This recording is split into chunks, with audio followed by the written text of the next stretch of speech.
Now, as you move along in digital media, you're going to be taking a class called CSC 187, 3D Computer Animation 1. And in this class, this is where you're going to learn the foundational skills involved in creating three-dimensional models that will be used in animation later on, visual effects, those things.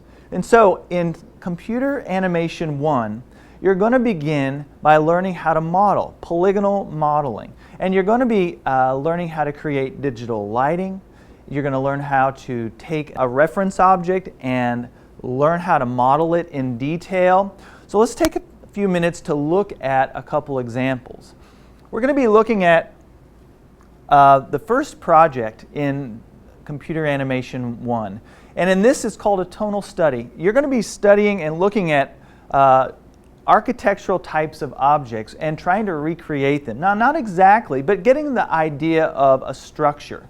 Not only that, you're going to be creating the lights that are used, the shadows, the material types, whether they're shiny or dull or reflective, transparent, translucent, those kind of things all come into play as you begin to model and design your scenes.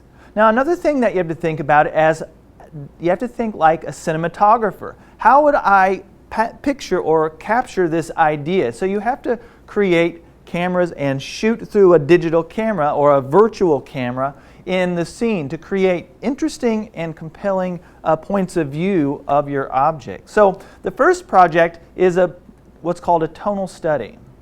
Now, after that, you're going to move into a more organic type of project where you are studying organic structures, maybe plant life or animal life, or maybe geological types of structures that have specific types of texturing and a flow to their topography. And so you're going to be learning how to create organic shapes, but also how to apply textures to those shapes, meaning you're going to have a surface quality of some type. Let's take a look at some of these.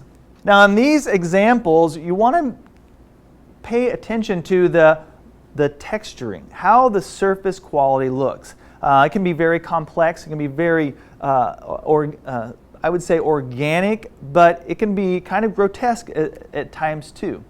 And so you're just kind of exploring those types of ideas. It might be an animal that you've seen, it might be a plant, but whatever it is, you really want to study the surface qualities of it. You're also going to be creating an interesting composition, taking an object and looking at it from lots of different points of view. Now, once we start moving on from those organic types of structures, we start looking at an object in detail. Perhaps it's a type of chair or a keepsake that you have. These types of things are something that you're going to actually look at and hold, measure, and try to recreate with the most accuracy as you can. We want to create almost a photographic, realistic look. And also, I want you to be thinking about the application of a three-dimensional model for 3D printing as well. So you can create something with actual width and depth and height that would be true to an actual object that you could then 3D print.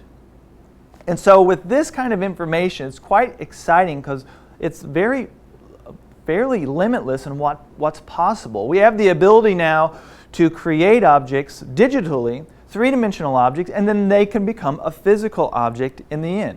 So whether you want to create content for games, visual effects, movies, or if you want to create architectural structures that people could someday live in, or products that could be printed and used in the marketplace, three-dimensional modeling or 3D animation 1 is the beginning for just about anyone interested in those areas.